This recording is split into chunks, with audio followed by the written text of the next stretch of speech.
and I'm going to do it a little bit differently because I want to see the difference between recording it on my computer versus the Zoom cloud, because I noticed that the Zoom cloud, the quality might not be as good, and it Oh, has a little timer on the bottom. So I want to see if it's better if I go straight to my oh, computer. great.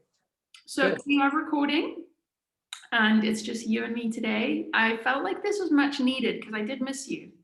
Yes, I missed you too. And as much as I love, and the whole point of this is to have guests and stuff, I still very much like it when it's just me and you. Yeah, yeah. Thank you. Me too. Although I love having people on, Yeah. it's so how are you? How are you doing? I'm okay. I'm Yeah. okay. You, I've I've felt tired, and I feel like I'm fighting something. One of the wonderful things about being in Mexico is every single public place you go into you have to get your temperature taken. mm, So it's almost my little health check whenever I leave to see you. There is that moment of like, hope I'm okay. What will they do to yeah. me if I'm not? Yeah. I think everybody, uh, every little thing that they feel, they worry might be an indication of COVID, you Yeah. know. So my Uh, temperature yesterday when I went into the store was 34.6, and I think normal is like 37.8 or something. So I was like, well, I feel kind of off, but not 34 degrees off. for those of us who only operate in Fahrenheit, that 34 Celsius, you're not dead. No, no, I'm not dead. So I think 34 Celsius, thank God for Google, is 93 Fahrenheit. Oh, that's low. So it was low. And so I was like, this is interesting. And of course, I had my mask with me, got my stuff, came home and started Googling as one does, because if you're sick or you're getting sick, Google it. And it turns out it was not helpful at all, because it was like, if your temperatures are slow, you're in hypothermia and shivering and shaking. And I was like, Yeah. neither one of those.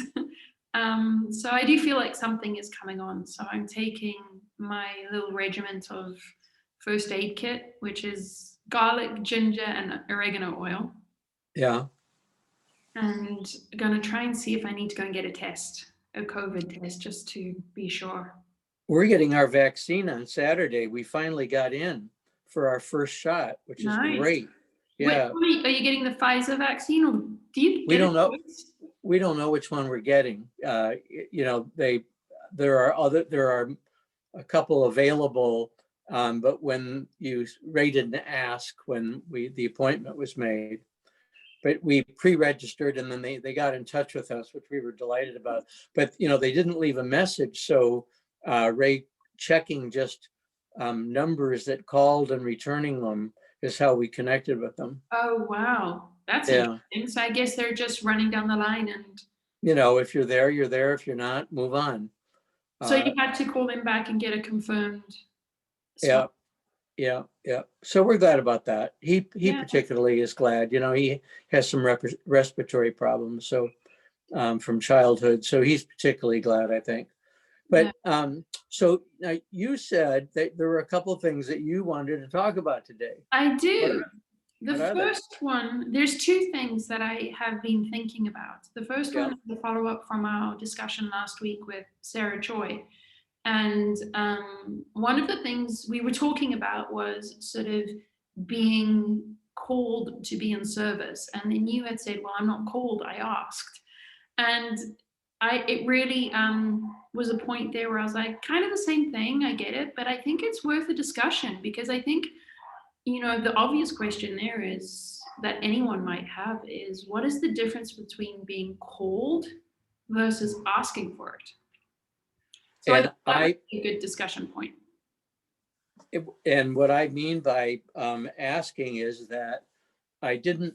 It wasn't for me a matter of discerning that I was called to serve, although that's always been apparent.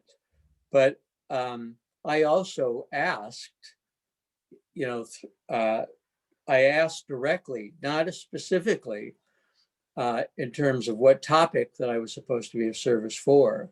That happened, and through discernment and opportunity.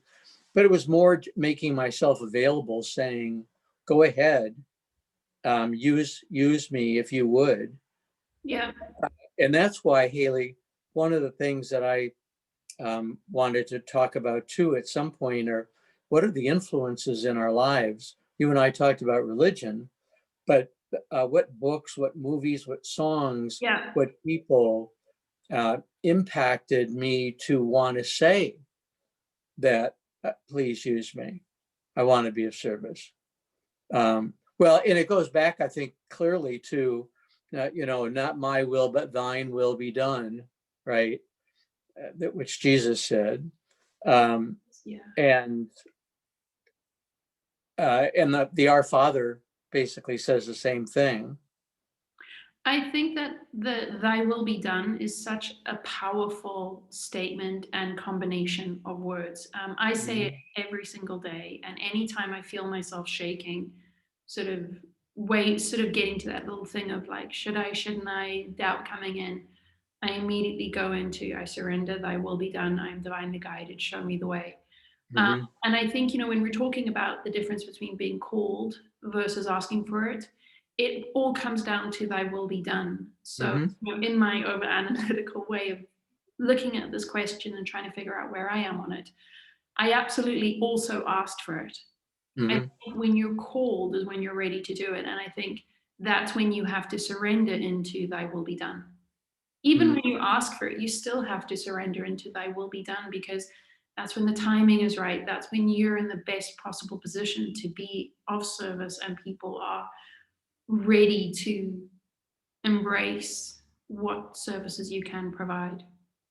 Yeah, and yes, yeah, and you need some guidance on just what you said.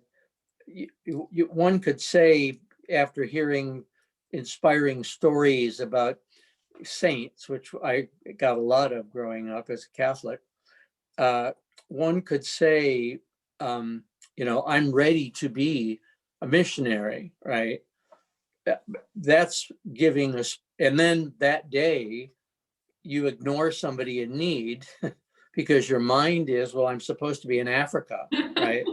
I'm supposed to be of service in the way I think I should be. In Calcutta, right, with Mother Teresa, instead of, the person, whoever, family member, stranger, somebody actually just wanting to cut ahead of you on the road. If we're fixated on a way of serving, then we miss all the opportunities the universe gives us to serve. Yeah. Um, And I think it's turning it over. We have to turn it over, yeah. right? And Surrender. yeah, and we have to say, there are going to be lots of examples today, and this is where it starts, right here in my own home. And that's the key point. You can only be of service when you know how to be of service of yourself. And Mm-hmm. sometimes you feel like you're ready to be and you ask for it.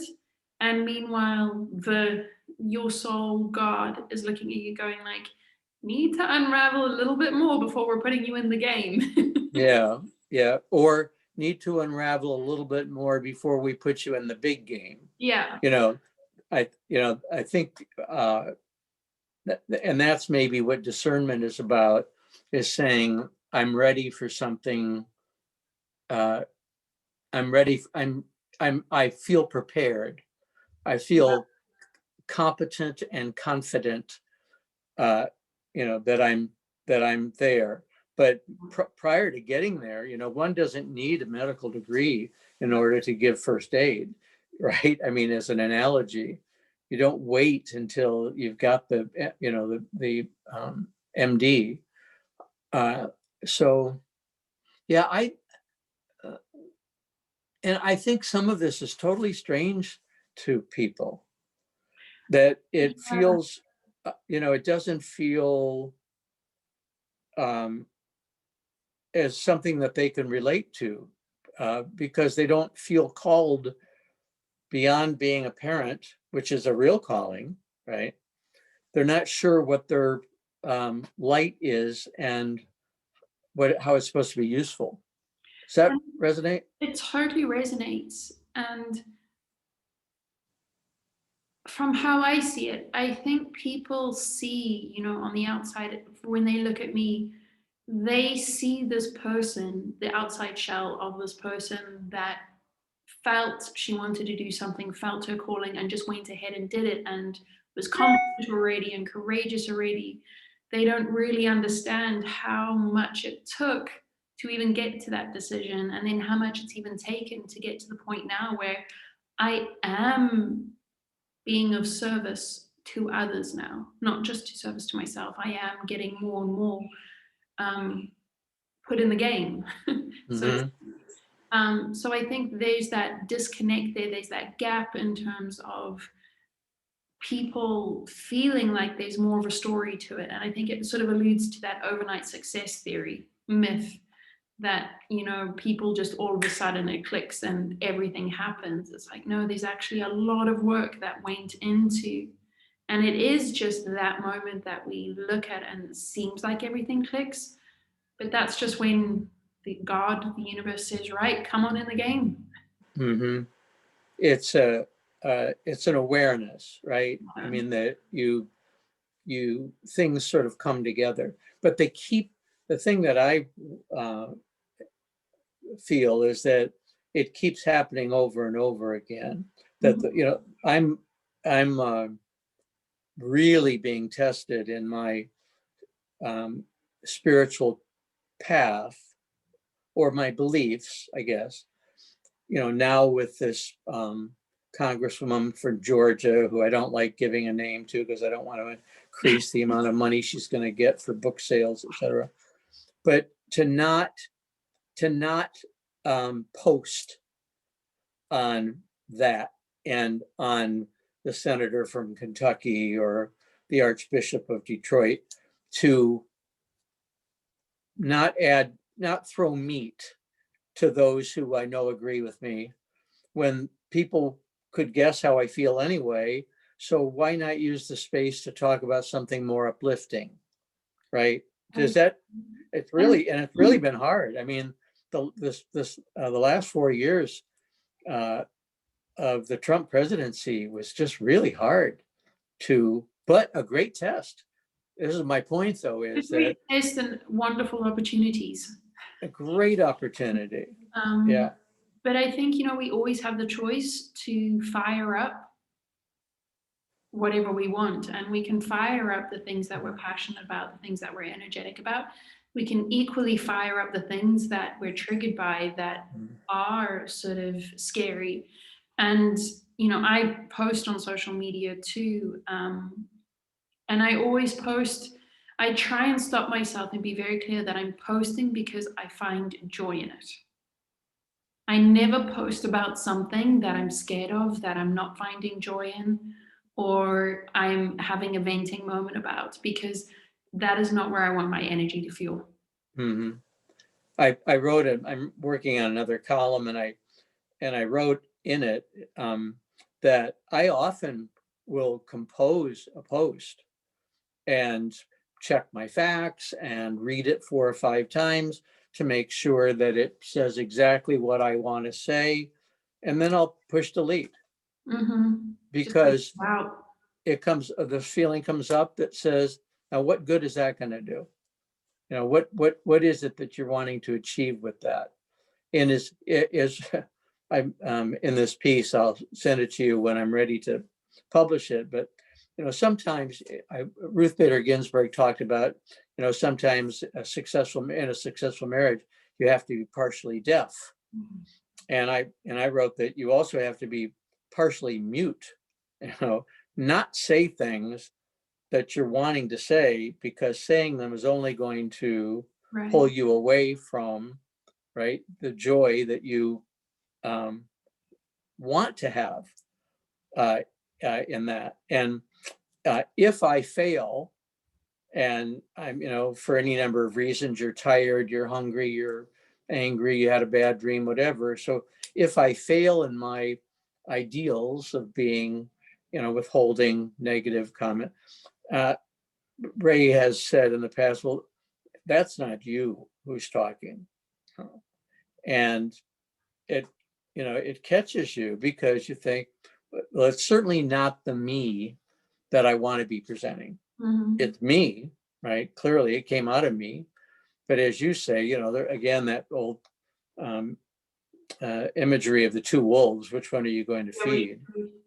Yeah. I think, you know, and sort of segueing into who are your guides, and I had this wonderful teacher, the shaman, who was helping me to sort of get more in touch with that shamanic side and animal spirits. And when I was in person with her, she would always let me speak, and then she would say, "All right, stop. Speak from your heart now." Hmm. And it was a very tangible difference between when I speak from my head versus when I speak from my heart.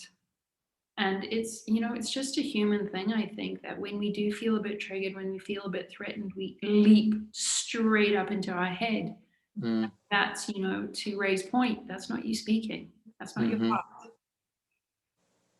It's not the me that I know and like. Yeah. You know, he was saying it's not the me that I want, you know, that I'm used to you being and that I'm attracted to.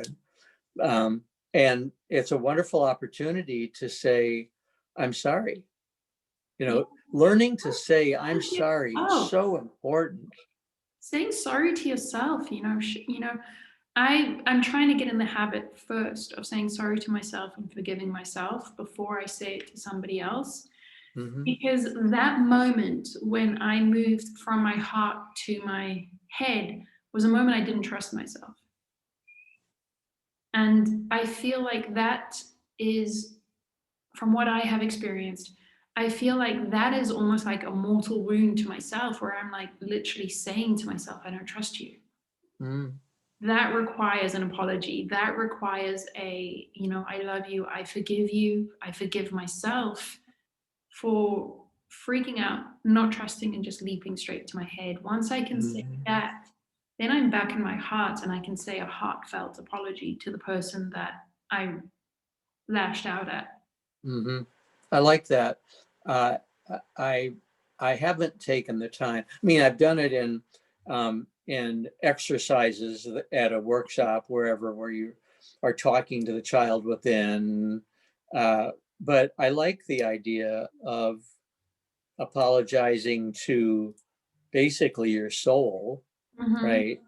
Letting your ego apologize to your soul for misrepresenting it.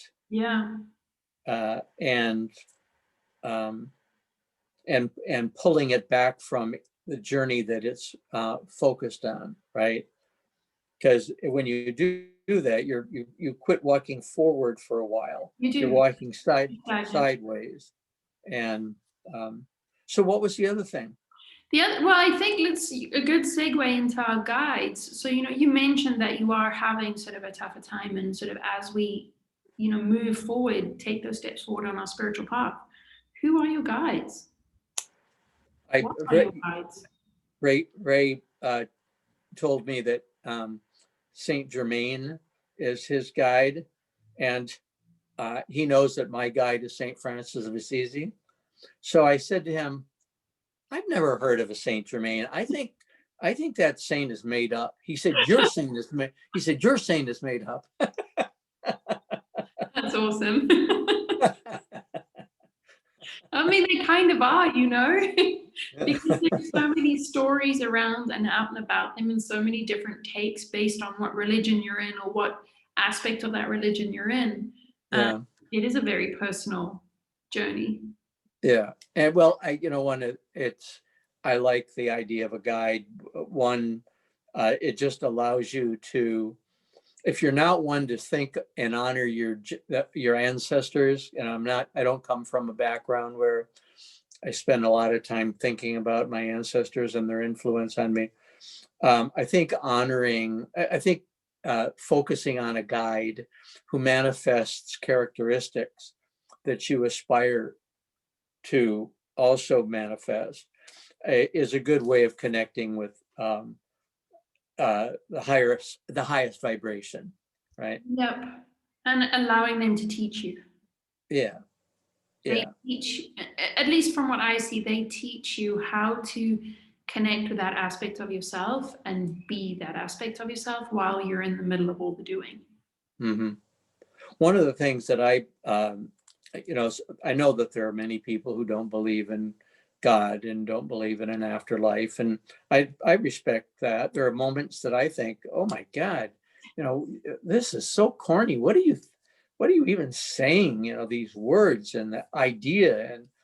But I think that you have to have doubt in order for faith to have any value. Doubt has to be just like you have to be able to leave a marriage in order to the decision to stay in a marriage have any value, right? And I think that doubt and discernment are very close. Uh-huh. Discernment's just more of the positive energy, doubt's more of the negative. Discernment's more heart energy, doubt is more ego energy. But I think we need that. We need that freedom to discern, to be curious, Mm-hmm. to sit back and be like, is this just all a bunch of hullabaloo that I have just gone down the rabbit hole? Yeah. We need that to be able to get in touch with our truth and be able to come back to be like, nah, it feels really, really true though. Right. And that's the point that I wanted to make. I know that there are people who don't believe, but in my life experiences, I have too much evidence of turning things over and having things come out of me that I believe are far wiser than my experience would have allowed. Does that? Absolutely. Yeah. Do you think that is guides, or do you think that that is your soul, your higher self? I think it's my higher self. Yeah. I think the guide is helpful to remind me, just like having a guardian angel when we were growing up, and praying every night to your guardian angel, thanking it for being there. That reminded you that there was another level, another plane, and having a guide reminds me of that. But when I turn things over, I'm not turning them over to my guide. I'm really turning them over to God or universe or whatever word one is most comfortable using, or concept one is most comfortable using. And when I turn it over to the Holy Spirit, if you would, stuff comes out that, and I'm not talking about tongues, speaking in tongues. I'm talking about wisdom and empathy, Nonsense. and saying the right thing at the right time, and that's my evidence. It's not seeing anything. You are more. You're able to see energy. I can feel it, but I can't say, oh, now listen, I saw it. You're yellow and you're blue. But I wish I could. But my intuitive evidence is just based upon, okay, I've had these experiences where I've been guided in response or in action, and I honor that, and my aspiration is to be more in touch with it. More in touch with that, more allowing of that stuff without questioning, with doubt. Right. I too have had those experiences where I literally just have to stop and sit down and be like, okay, that was real. That was something that was entirely connected to my belief system. So in my honoring now, I try and get further and further and further away from doubting it and asking many, many, many, many times for it. I'm just like, once is enough. I get to dream about it. I get to feel it, but I don't need to keep asking and asking and asking, thinking nobody heard me. Mm-hmm. Yeah. I have had those real experiences where, like I said, it's beyond doubt. Where it's just like you sit and you're like, that was definitely it. And it was there all along. It's there. It's not like it has to be sent by what did she say? Jewish lasers from outer space, or angel wings. An angel didn't come down and drop it in my lap. Yeah, no, it's there. It's right. It's here. It's right. It's here. It's just a matter of being conscious and aware and asking. Last night we watched a movie. It was, I think, was intended for children, but it was far too heavy. It was about, I think, A Monster Calls. It's about this big tree that's voiced by Liam Neeson, and a little boy is losing his mother to cancer, and in the scene where he's actually hugging her, saying, in the hospital room, I don't want you to go. I don't want you to go. I immediately put myself in a room with Ray, holding him, with him dying, and me saying, I don't want you to go. And I'm not one who cries easily, but I was flooded with tears. And the fear and the awareness, well, the fear of losing, but then more the awareness of how deeply, deeply, deeply I love. Isn't that amazing? Oh, it's just because love. we work out routines that allow us to do our daily stuff, right? I go this way, he goes that way. I make this breakfast, we have our routines, and you can get so used to this machine that's operating smoothly, right? That you don't sit back and look at the machine and say, my goodness, isn't that extraordinary? And but when you take a moment and think, holy mackerel, are these feelings for this person so into the fiber of my being, that you start to get I find myself a little embarrassed that I'm not saying it more often, not proclaiming it. I mean, we say, I love you every day and kiss, but to really say, hey, listen, I love you, man. I really, I don't, yeah. Yeah, I think we need to get way more comfortable saying love and being in love, not in love with another person, just being in love with love. And allowing ourselves that joy of, yeah, there is stuff that's scary, there is stuff that's sad, but just dig a little bit deeper and just see that enormous love that is there. Love creates all of those emotions. And look at what you've gone through in the past, what you've survived with love, so that what's going on now, just you say, oh, this is, I'm going to get through this. This is, yeah. It's just, and you get to a deeper level of love. You get to more love. You get to more consistent love. And it's not because the love is now suddenly becoming more consistent. It's just that you are becoming more aware on a more consistent basis that you are in love. And that you are love. You are love. You're a manifestation of it, if you choose to be.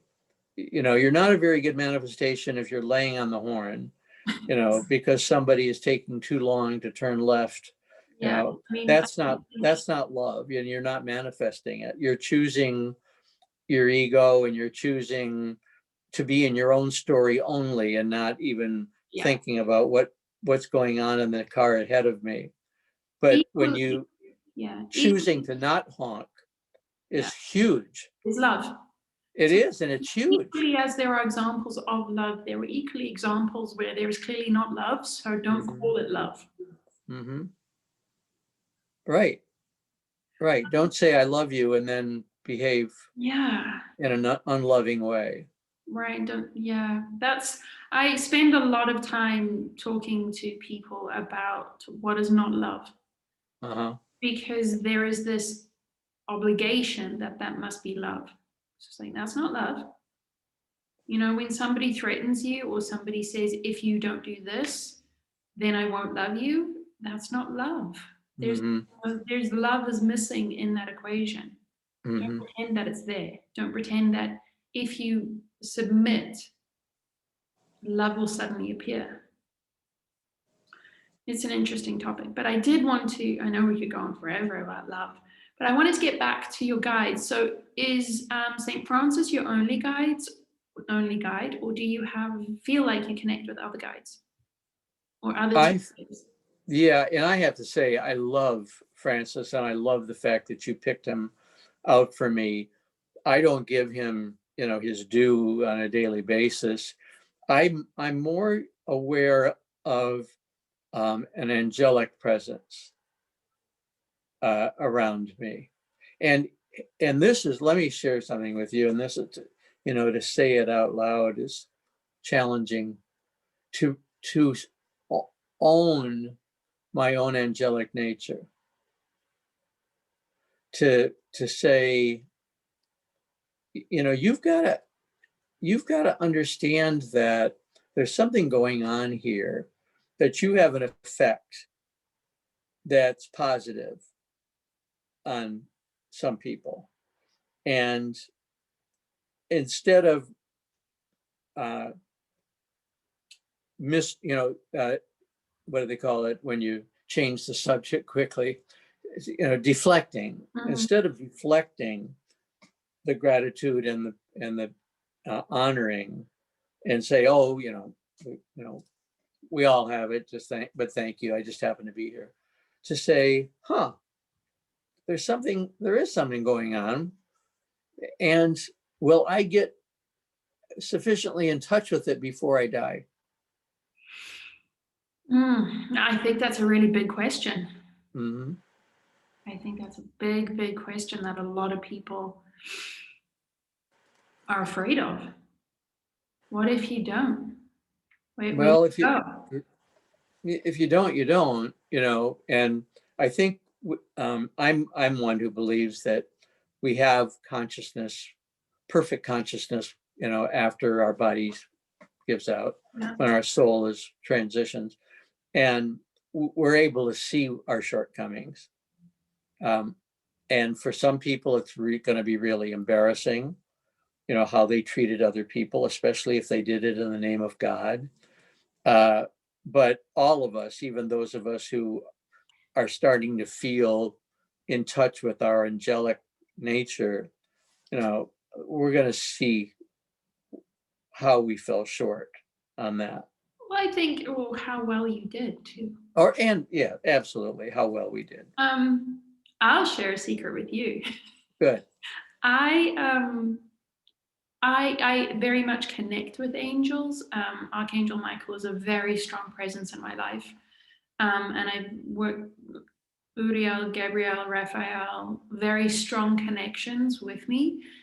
But I have always, I had to talk to my friend about this because I've always felt like there's the angels and then there's me. And I have been around, and some of my dearest friends, you, my friend Leah, I mean, you just look at them and you're like, angel. And Mhm. I feel like I'm like, did I not get the angel dust? And I We, if do it, have, some people saying, oh, you must be an angel. And I'm sitting there, I'm like, I don't feel like an angel. So I was working with my friend Leah, and I've always connected more with stars and that sort of energy.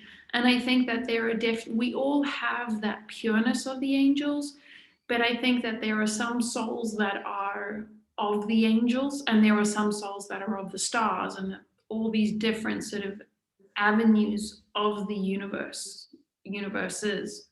mhm. So I think it's okay if you don't feel like you are an angel. It just means that maybe you're something just a little bit different. But that pureness of the angel is still within you, because that is a God given, it's not a gift, it's just God given to every living being. Right. So we begin with the idea that we are the Holy Spirit, Mm-hmm. right? We are a manifestation of God in human life, Yeah, right? agree. That's what the Holy Spirit is. So, Yeah, with you.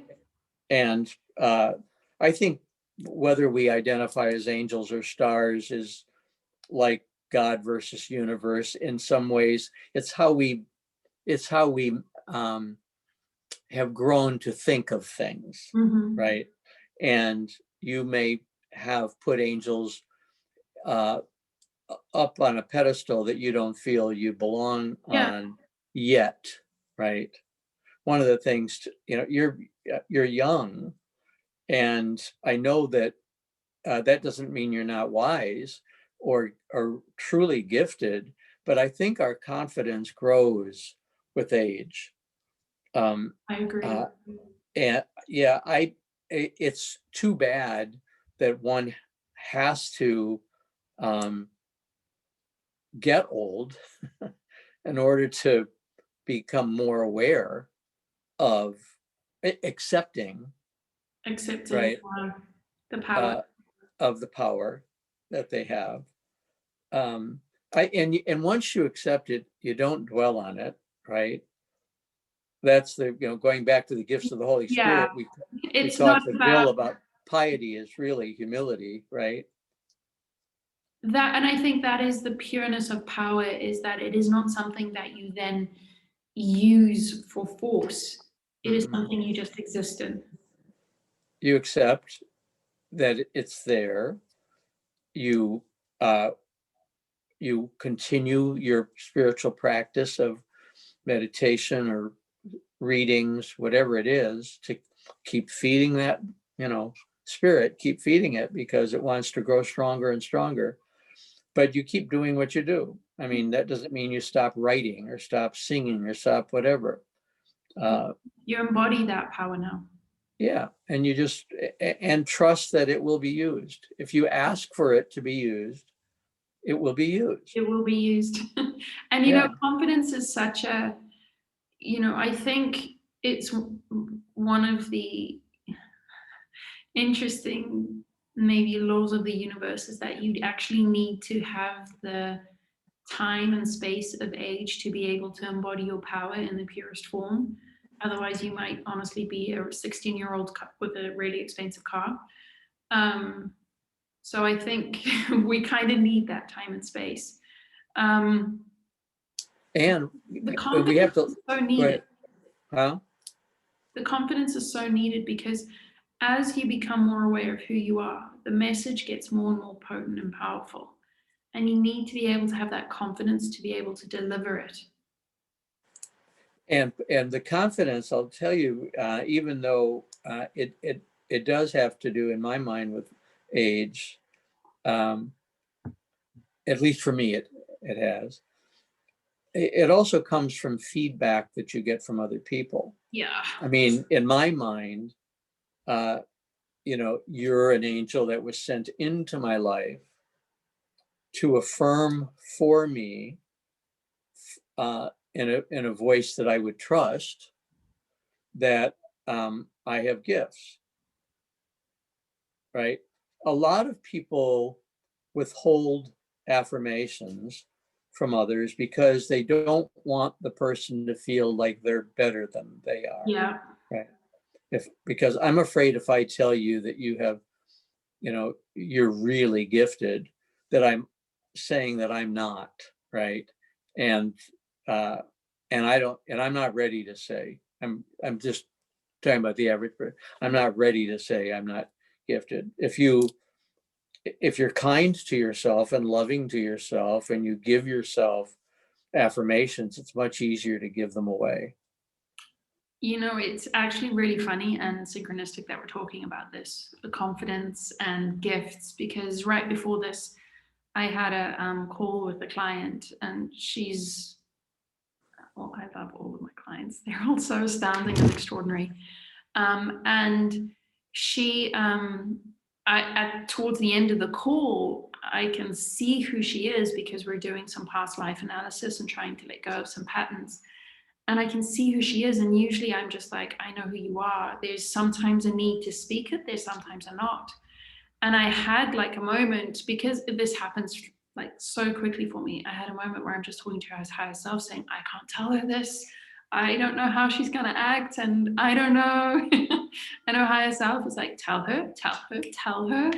And it ends up, what I was trying to tell her and what I ended up telling her was, she was in a past life, she was a very strong, powerful character that we speak of even today. And I think, in owning your gifts, in acknowledging your past lives, a lot of people have fear that they will, nobody wants to share that information because it's like, don't see me as bigger. Don't see me as something that's better. And I think we're given these places and these people that show us these are your gifts. This is who you were. Mm-hmm. This is, how beautiful the soul you are. It's not so that we can go and shout it from the rooftops and say, this is who I was. Yeah. It's so that you can tap into that confidence, into that wisdom, and come from a place now of knowing. Like saying to the person behind the counter, if Jesus walked in today, would you give him a free coffee? Well, of course. Well, I'm I Jesus. get the free coffee. I I was think that's a told, great chat up line, though.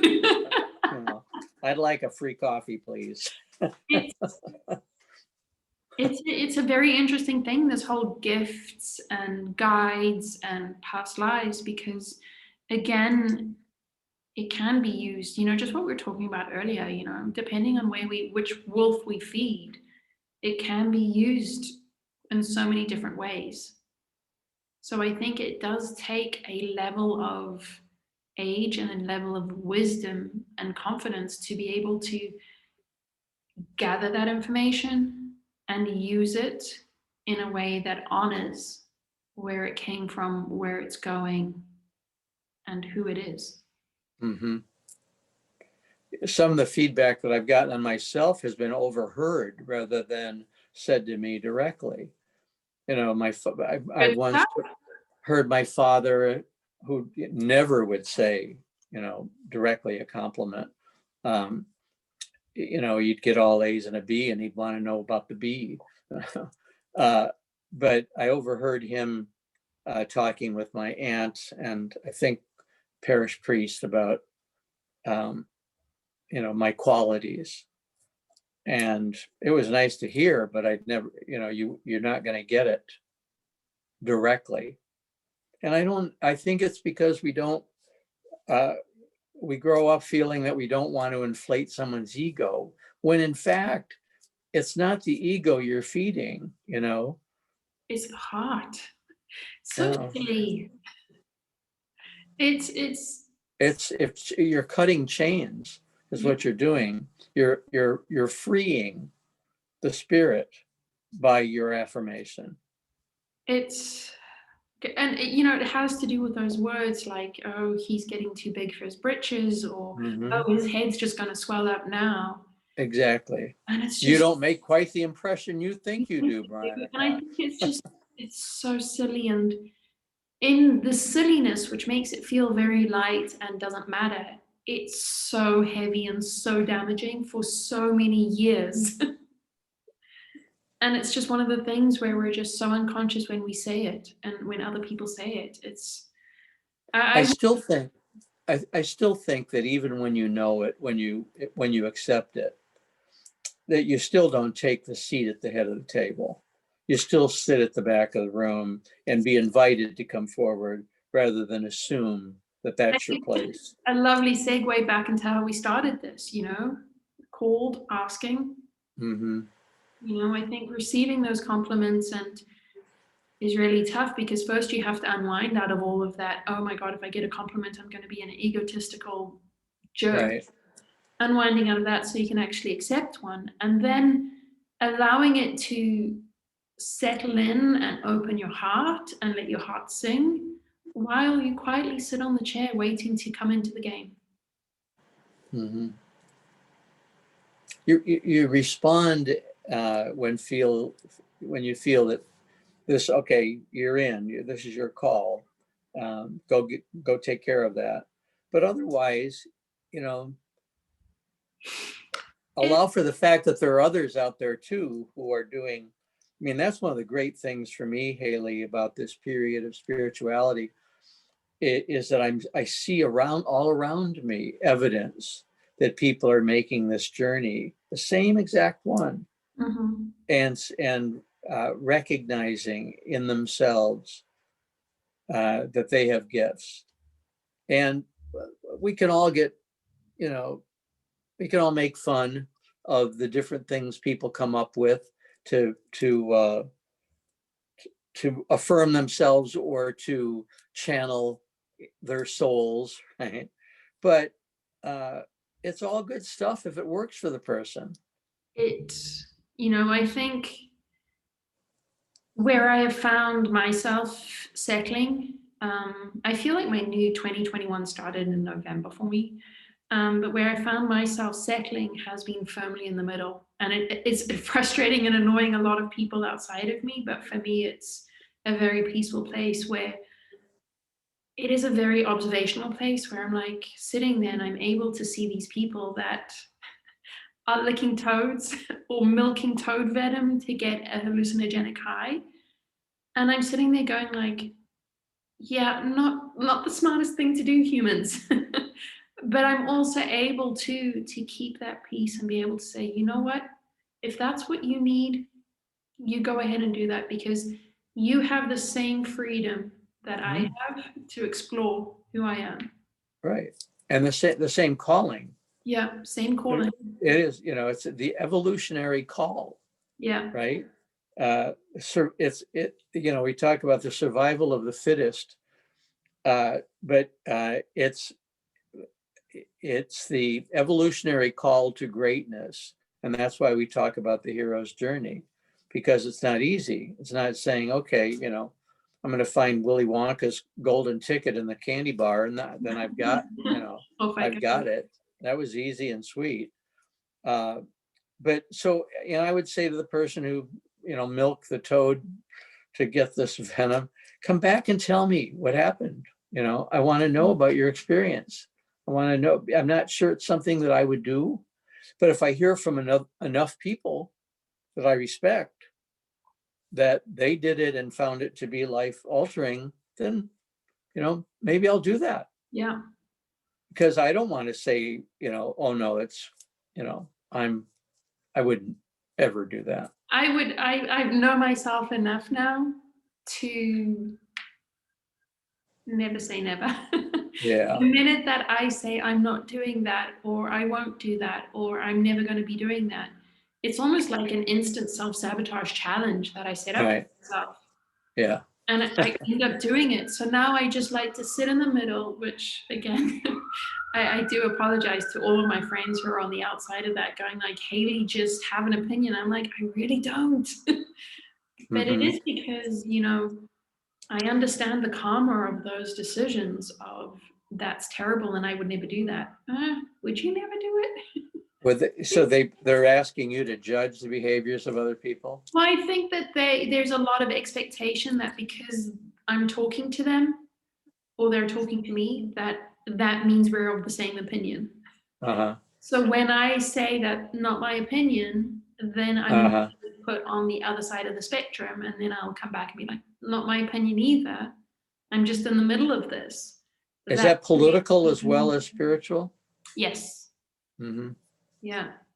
It seems, it was very much like the political's sort of the most lit up right now, the brightest, but it's spiritual, it's life, it's in simple things like he's a bad guy, you should tell her not to date him. I'm like, should I? Do I know enough to be able to put myself in and say, this guy's terrible, don't date him? So that frustrates a lot of people that I kind of sit there and be like, can I do that?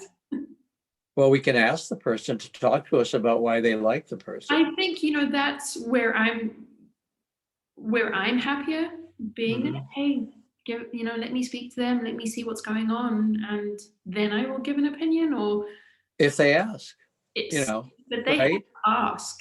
Huge. Right. They need to give me permission. But then again, like, what does it matter? Like, this is not anything that is impacting my day to day. I am not, when we talk about, are you being called or did you ask for this? I asked to help people when they wanted me to help them, not when I felt it was necessary to help.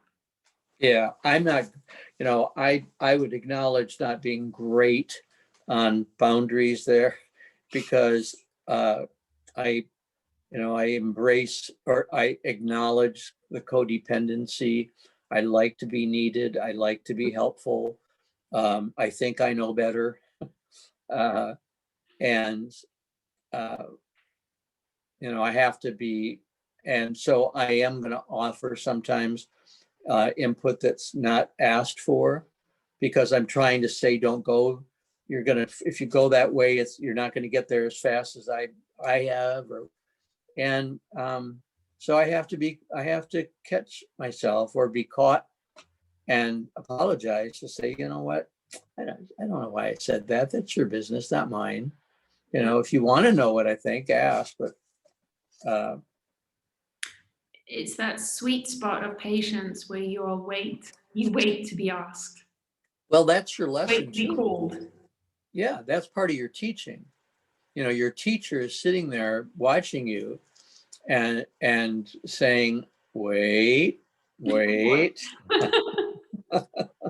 And go. now go. Right. It's like you're the dog and you're It getting, really, but it honestly is, my life experience, I have felt like that sort of, I have my teachers like, wait, not yet. No, no, no, no, sit down, wait. wait, And then when right. they go, I have had moments too where I'm like, are you sure? This looks really big. Are you sure I'm supposed to be here? Mm-hmm. So Yeah. it's, I think this idea that suddenly it becomes so easy and you suddenly know what to do, I don't know if that's something that comes with age, that's part of the confidence. But I think part of the reason why we still have a heartbeat and we're still breathing in Mother Earth's air is because we're still learning all of those different avenues of fully trusting. Okay, you trusted here and you went with full confidence. How about now? Can you do it now? Okay, great, you did it. How about now? Can you do it now? Mm-hmm. And do for me, I like input.